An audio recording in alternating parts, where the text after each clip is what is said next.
Good evening. Coming up tonight. USC student government held their annual debate last evening. And hear how the Gamecock men's basketball team had their 7-game winning streak snapped. Later, hear about the Museum of the Reconstruction Era in Columbia. All that and more tonight on Student News at 7.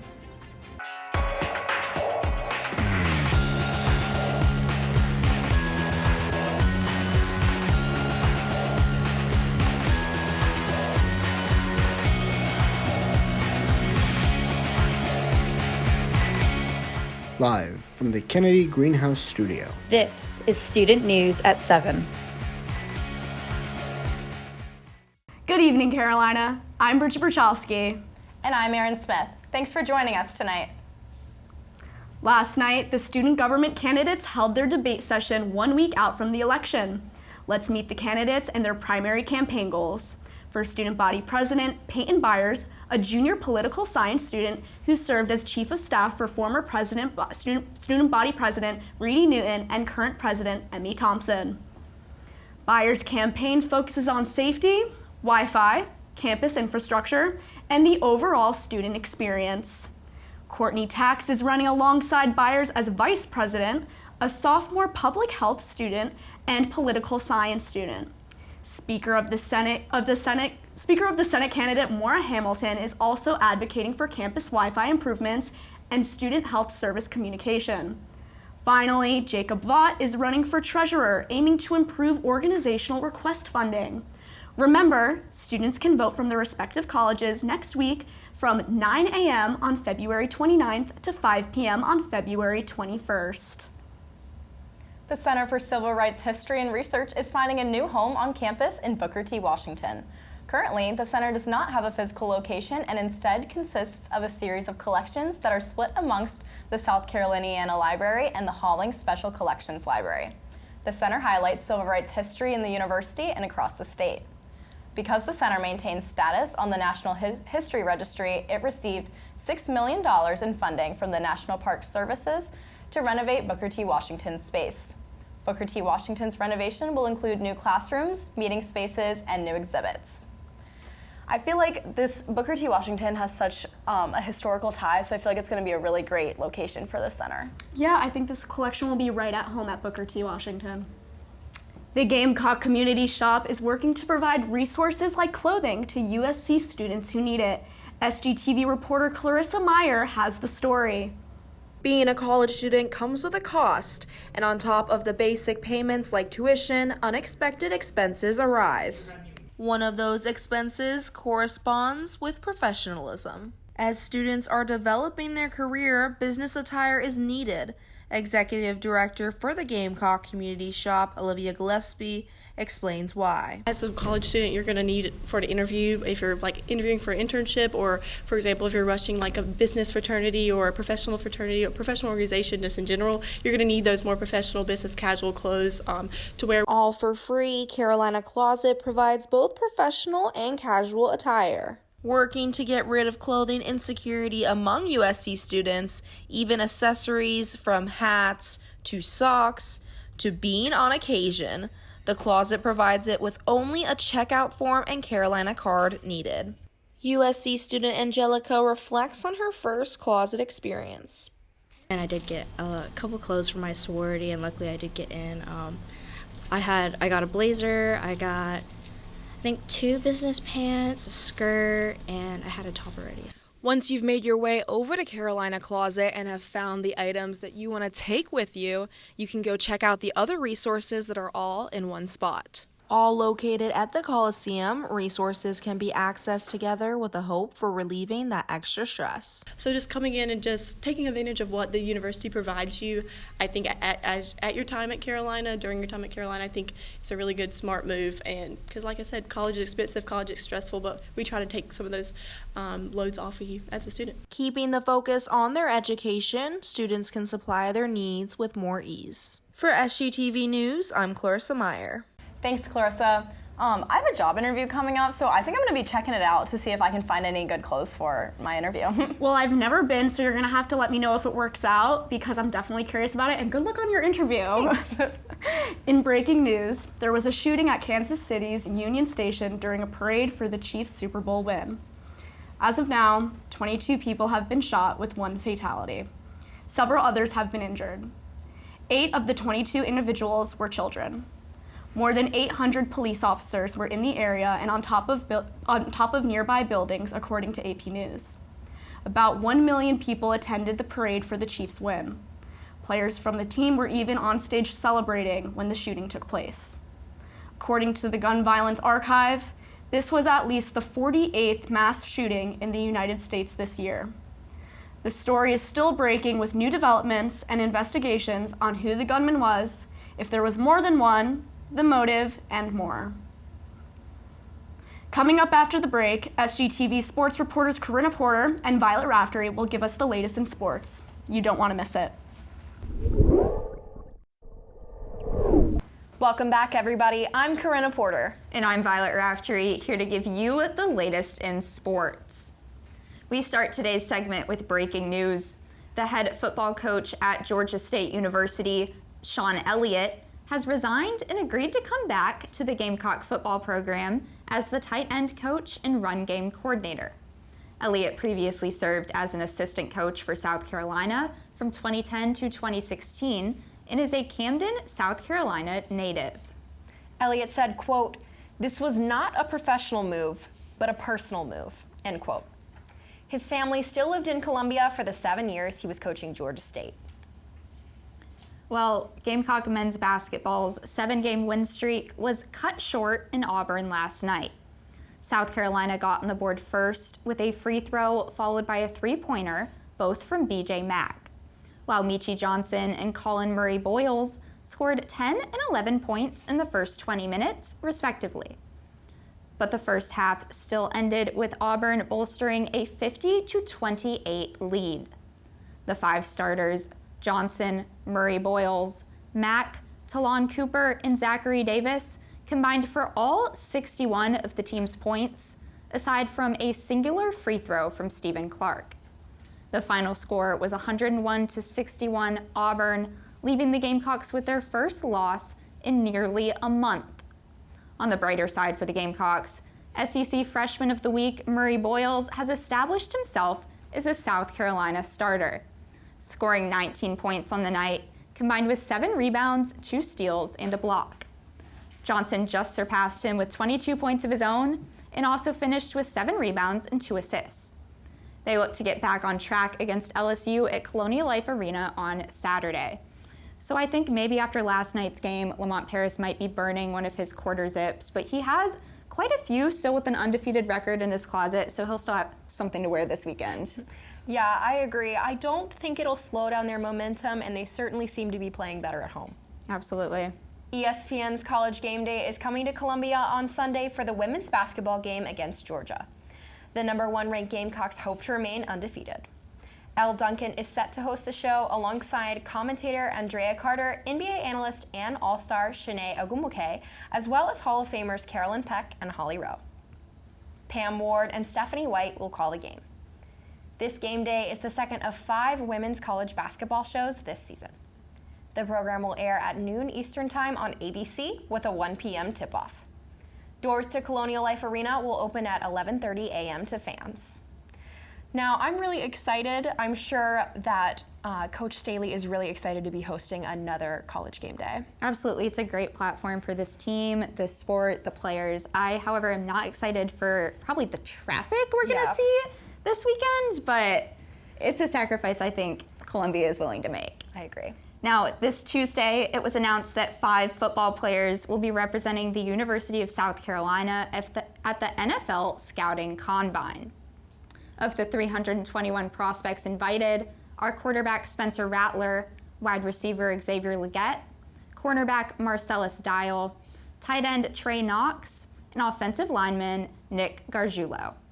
Rattler, leading the Gamecock offense, finished the season with 19 passing and 5 rushing touchdowns. Rattler's performance went beyond Williams-Brice. He was recently named MVP of the Reese's Senior Bowl. Now, Leggett had 7 receiving touchdowns of his own, and 4 of the 5 players saw the field in every game of the 2023 schedule. Knox played in 10 of 12. The NFL Scouting Combine is a platform for these pivotal players to showcase their athletic talents in front of professional scouts. The NFL Scouting Combine begins February 26th and wraps up on March 4th. The Gamecock women's tennis team took down Clemson for another Palmetto Series win at 4 p.m. yesterday in Columbia. South Carolina won 2 doubles matches to earn the doubles point. Ayanna Ackley and Olympe Lancelot earned a doubles win over Jenna Thompson and Elena Luca. Sarah Hamner and Elise Mills earned the other doubles win, and Sophie Hatton and Alina Serpalovic. The third match was not required to finish since South Carolina won the first 2. Once doubles were completed, the Gamecocks only needed to win 3 singles matches. However, they were able to secure all but 1 singles win. Ayani Ackley, Sarah Hamner, Shahar Baran, Misa Malkin, and Elise Mills took down Clemson in the singles sets. The Gamecock women's tennis team will take on Wake Forest on Saturday in Winston-Salem, North Carolina. Coming up after the break, SGTV entertainment reporters Ali Popielarczyk and Emma Wyatt will lay down the talk of the town. Stay tuned.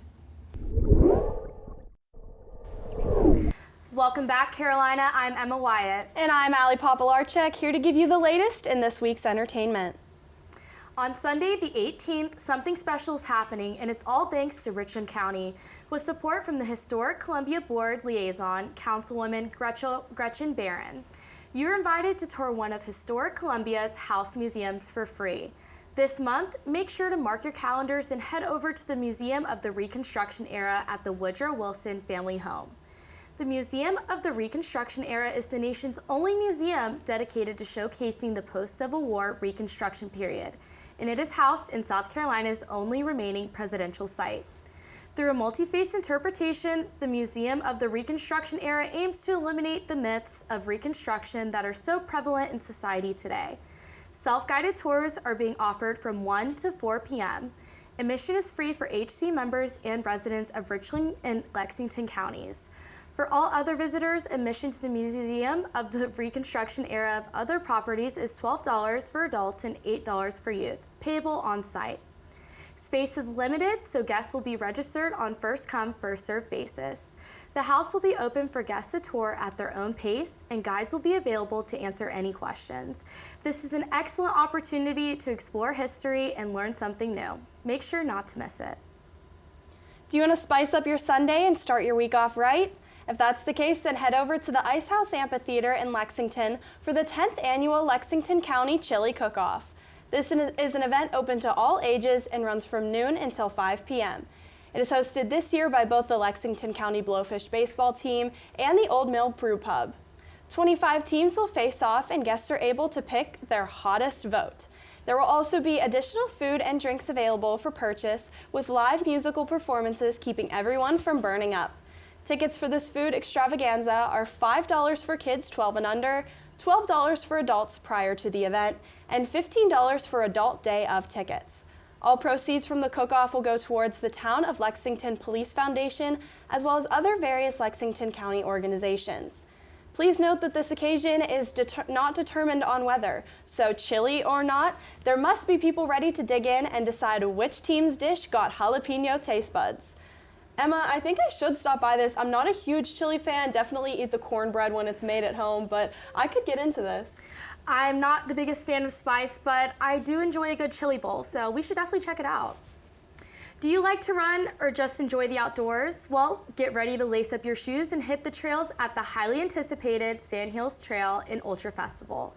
The festival will take place at the beautiful Susquehanna State Park, nestled right in the heart of Columbia. The park has 1,400 acres of single-track trails and picturesque lake scenes. This urban state park offers an unforgettable setting for adventure. This festival will feature a thrilling 24-hour run and other exciting events. You will be able to participate in the 24-hour run, or you can choose from other distances, including the 50K, 25K, or 7.5-mile races. The race will go from 9 a.m. February 17th to 9 a.m. February 18th. Don't forget to pick up your race packet 1 hour prior to your race start time near the starting line. Race day registration will also be available until the race begins. This will be accessible via phone or computer. After the race, overall awards will be presented with age group winners recognized in the results tab in our esteemed point series. The best part is the course is walker-friendly, dog-friendly, and even stroller-friendly, ensuring that everyone can join in on the fun. So grab your gear, gather your friends and family, and head over to Susquehanna State Park for an unforgettable weekend at the Sand Hill Trail and Ultra Festival. Well, Allie, they had me at walker-friendly. Sometimes Bull Street can really just take my breath away, so to be able to just enjoy a nice trail and scene really sounds like a lot of fun. Exactly. Walking to class is enough for me. I don't run unless I'm being chased by something, so maybe we could check it out and peruse our way through. Get on your dancing shoes. Los Angeles is headed to the south. The famous dancing reality show, Dancing with the Stars, makes their live tour stop in North Carolina this weekend. The 2024 tour has 3 show dates on Friday and Saturday, with one in Charlotte at the Ovens Auditorium on Friday night, and 2 shows at the Durham Performing Arts Center on Saturday at 4 o'clock and 8 o'clock p.m. Their national tour began back on January 11th in Richmond, Virginia, and concludes on March 27th in California. This year's tour is a compilation of dances seen on the show and ones choreographed just for the stage. Audience members have the chance to see 10 of their favorite professional dancers, as well as celebrity guest appearances throughout different legs of the trip. Bachelorette star and 3rd runner-up from the past season, Charity Lawson, will join the cast for the North Carolina dates and perform alongside her dance partner, Artem Chingventsev. Other sections of the tour have been dazzled with Len Goodman Mirrorball champion Xochitl Gomez, and future tour dates will feature social media star Harry Jowsey. Limited tickets can be found on Ticketmaster and range from $135 balcony seats to $800 pit seats. Emma, I'll actually be attending this. I got my tickets a couple months ago as soon as they announced it during their live show with my friends, so I'm super excited. It sounds like so much fun. I've always watched Dancing with the Stars since I was a kid and even now, so to be able to just really see them do that all in person is going to be such a great experience. Yeah, their tickets in Los Angeles are insane, crazy to get, so having this experience to see them up close and personal is going to be a great experience. Well, I can't wait to hear all about it, Allie, and to see your amazing pictures. Well, that's all for your entertainment news tonight. After the break, Erin and Bridget will return to finish up tonight's news. Stay with us. Welcome back to Student News at 7. Thanks for staying with us. The South Carolina Department of Social Services is piloting a new program that provides wage bonuses to early childhood educators. The BOO$T program is aiming to keep child care providers in the industry. Individuals can apply on the SC Endeavors website. Bonuses are given out once every 6 months and can provide child care providers with $2,200 to $4,000 annually. Currently, this program is being funded by the federal ARPA supplemental funds. While it is currently a pilot program, the DSS hopes to gather information while it runs to see if it can be implemented as a long-term program. The South Carolina Senate recently approved a bill allowing a restrictive medical program in a 26-17 vote. Titled the Compassionate Care Act, the bill allows for marijuana use in oils, salves, patches, and vaporizers. Smoking will still be illegal. The bill's sponsor, Senator Tom Davis R. Buford, says that this will be a responsible way for patients to access cannabis upon the authorization of their physician. Upon passing, only licensed pharmacies would be able to prescribe the drug. Additionally, only a limited amount of licenses will be given to South Carolina farmers to grow marijuana.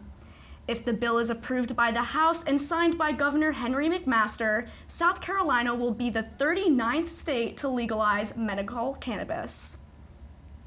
A new regulation was passed on February 13th by the South Carolina State Board of Education that determines if books are appropriate for schools. Under the new policy, books that describe or depict sexual conduct as defined by state law are inappropriate and will not be allowed on school libraries. Any book deemed inappropriate in one of the districts would be banned in all South Carolina public schools. Parents and legal guardians can file up to 5 complaints a month regarding material in specific books. The local board has 90 days to consider a book complaint. The regulation needs approval from the legislator before it will take effect. Alabama, Arkansas, Florida, Indiana, Iowa, Kentucky, and North Carolina have all adopted similar regulations. This week, mental health initiatives held their Remind Someone They Matter event, allowing USC students to send personalized Valentines to their loved ones. SGTV reporter Grace Berkery has the story. Believe it or not, Valentine's Day is a holiday that dates all the way back to the 14th century. It's a holiday that over 50% of Americans participate in, often synonymous with heart-shaped chocolate boxes, roses, and letters exchanged amongst loved ones. However, it can also be a lonely holiday for some, especially when social media platforms are often flooded with posts about romantic relationships and grand gestures. This week at USC, Mental Health Initiatives created an event called Remind Someone They Matter, inviting participants to craft heartfelt letters to anyone they love, no matter their relational status. Kate Stanton, graduate assistant for mindfulness and resilience, says that even a simple heart-shaped craft accompanied by a note can make someone's day. With Valentine's Day, I think we put a lot of focus on romantic relationships, but we just kind of want to let people know that it's okay to celebrate other loved ones, like your family or friends, mentors, professors. It's okay to let other people know that they matter. Students gathered to do just that, making Valentines for their friends, siblings, grandparents, and more. I'm making a Valentine for my brothers because I miss them. I've got my Valentine here, and now that it's done, it's going to be sent right to my person of choice. Additionally, Valentine's Day can also be an expensive endeavor. According to the National Retail Federation, the average amount spent per person on Valentine's Day in 2023 was $192.80. This marked a 9.9% annual increase and brought a total Valentine's Day spending to $25.9 billion. However, amidst the increasing commercialization of Valentine's Day, some markers and construction paper can be just as efficient of a way to show someone you love them, and it doesn't need to come with a hefty price tag. For SGTV News, I'm Grace Berkery. Thanks, Grace. So I think this is a really great event because on Valentine's Day, everyone wants to feel loved, and what a great event to kind of foster that. Absolutely. I always loved Valentine's Day because I just want to remind my loved ones that they matter to me and that they're important in my life. Well, that wraps up tonight's edition of Student News at 7. Be sure to follow us on Instagram, X, and Facebook at SGTV at USC.